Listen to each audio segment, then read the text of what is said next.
Oolmaa sharafoota maallaqaa kan guyyaan har'aa ittiin oole jechuudha. Waliin ilaallaa akkuma beekamu guyyaan har'aa Meeyii 10 baatii 5,2026 jechuudha. Biyyoota kanneen akka Dubaay Diraamii fi Saawudii Riyaal akkasumallee Ameerikaa Doolaarii fi Kanaadaa Doolaar, Awustiraaliyaa Doolaar, Yuuroo fi Swiss Firaangii kanneen akka Jibuutii Firaangii fi Paawundi Sterlingii akkasumallee Keeniyaa Shilingii fi kanneen akka Ijipshaan Paawundii, Yemenii Riyaalii fi Israa'el Shiqil, Indiyaan Ruuppii, Siwiidin Kiroonii fi Joordaan Diinaar, Bahareen Diinaar biyyoota kanneen kan isiniif qabadhee dhufeetiin jira jechuudha. Nagaan isiniif haa ta'u hordoftootaaf jaallatamtoota kabajamtoota kiyya nagaa kooti waaqayyoof haa galatu isin nagaa keessanii jirtu namni mana kanaaf yookiin immoo chaanaala kanaaf haaraa taatan laayik sheer sabiskiraayib gochuun maatii kootti dabalamaa isiniin jedha. Egaa akkuma beekamuuf akkuma baratame waa'ee sharafaa ilaalchisee kallattii lamaan yookiin immoo karaa baankii fi karaa gabaa gurraachaati kanan isiniif fidu jechuudha. Egaa karaa baankii yeroo jedhu baankii baay'eetu jira. Isaan keessaatii kanan isiniif qabadhee dhufu Commercial Baankii of Itoophiyaa yookiin immoo baankii daldala Itoophiyaa akkasumas immoo Nigdi baankii kan jedhamudha jechuudha. Irra caalaatti namoonni baay'een kan isaan fayyadamanis isa kana waan ta'eef anis filannoo go'ee kan isiniif fidu isa kana jechuudha. Sagalee qulqullina hin qabneef immoo dhiifamanaaf godhaa isiniin jechuun barbaada. Tokkoffaarraa yoon isinii ka'e Ameerikaa doolaarirraan isinii ka'a jechuudha. Ameerikaan doolaarri tokko guyyaa har'a 184.22 oolee jira jechuudha.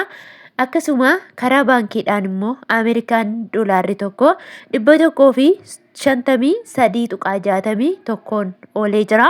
Egaa obboleewwan kiyyaa Joordaan jirtanii Joordaan keessaa immoo doolaarri isinii kennamuu fi akkasuma immoo tootaalii walumaa galatti warreen Beeruut irraa doolaara fudhattan jechuudha. Herreegni keessan Ameerikaa doolaariidhaan ilaallachuu ni dandeessu jechuudha. Maaliif jennaan doolaara Ameerikaa akkasumas immoo doolaara Joordaan akkasuma doolaara Beeruut jechuurraa bakka tokkotti han Ameerikaa waan ta'eef doolaarichi doolaara Ameerikaatti herregachuu dandeessu. Maaliif Beeruut nu bira dabarta jiru ijoollee baay'een yeroo baay'ee waan ta'eef jechuudha. Inni itti aanu immoo Kanaadaa doolaariidha. Kanaadaa doolaarri tokko karaa gabaa gurraachaatiin 135.76 oolee jira jechuudha. Akkasuma karaa baankiidhaan immoo Kanaadaa doolaarri tokko 110.53 oolee jira. Inni itti aanu Awustiraaliyaa doolaariidha. Awustiraaliyaa doolaarri tokko karaa gabaa gurraachaatiin 133.62 oolee jira jechuudha. Akkasuma karaa baankiidhaan immoo Awustiraaliyaa doolaarri tokko guyyaa har'aa 109.29 oolee jira jechuudha. Inni itti aanu yuuroodha. Yuuroon tokko karaa gabaa gurraachaatiin 216.64 oolee jira.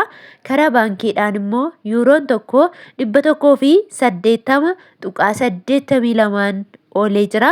Inni itti aanu Swiss Firaankiidha. Swiss Firaankiin tokko karaa gabaa gurraachaatiin 236.37 oolee jira.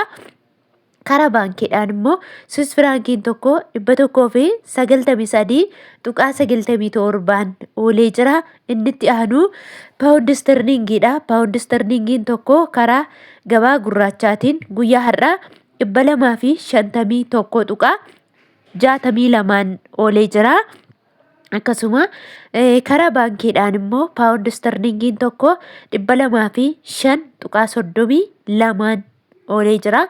Inni itti aanu Jibuutii Firaankiidha. Jibuutii Firaankiin tokko jechuudha 0.86 oolee jira. Akkasuma Dabuub Afrikaan raandiidha. Dabuub Afrikaan raandiin tokko karaa gabaa gurraachaatiin 9.43 oolee jira. Akkasuma Keeniyaa Shilingiidha. Keeniyaa Shilingiin tokko karaa gabaa gurraachaatiin 1.19 oolee jira jechuudha. Inni itti aanu Omaan Riyaaliidha. Omaan Riyaalli tokko karaa gabaa gurraachaatiin 400 fi 78.31 oolee jira. Inni itti aanu turkii riileedha. Turkii riileen tokko karaa gabaa gurraachaatiin 4.6 oolee jira. Akkasuma inni itti aanu chaayinaa heewaanidha. Chaayinaa heewaan tokko karaa gabaa gurraachaatiin 27.14 oolee jira. Karaa baankiidhaan immoo chaayinaa heewaan tokko 22.16 oolee jira. Akkasuma kaatar riyaalidha. Kaatar riyaalli tokko karaa gabaa gurraachaatiin 50.62 oolee jira. Inni itti aanu mootii birrii sadarkaa tokkoffaa irratti kan argamu Kuweet diinaaridha. Kuweet diinaarri tokko karaa gabaa gurraachaatiin 598.97 oolee jira jechuudha. Akkasuma karaa baankiidhaan immoo Kuweet diinaarri tokko 492.54 oolee jira. Inni itti aanu Dubaay diraamidha. Dubaay diraamni tokko karaa gabaa gurraachaatiin 50.16 oolee jira. Karaa baankiidhaan immoo Dubaay diraamni tokko 41.83 ooleera. Inni itti aanu Saawud Arabiyaa riyaalidha. Saawud Arabiyaa riyaalli tokko karaa gabaa gurraachaatiin 48.91 oolee jira. Egaa akkuma beekamu akka baratame namoonni Saawud Arabiyaa jirtan maallaqni kan Saawudii gadi bu'ee argamee jira jechuudha. Kanaafuu namoonni maallaqni keessan guddaa yookiin immoo namni 3,000 olitti hanga 4,000 5,000 warreen qabdan jechuudha. 23 adii jechuudha. Akkasuma tokkotu 23 adii too taane fakkeenya 4,000 yoo qabaattan 4,000 baay'isuu 1,000 hiruu 23.50 jettanii herregachuu dandeessu jechuudha. Akkasuma namoonni maallaqni keessan xiqqoo ta'e immoo akkasuma 24 fi 23 adii gidduu jira jechuudha.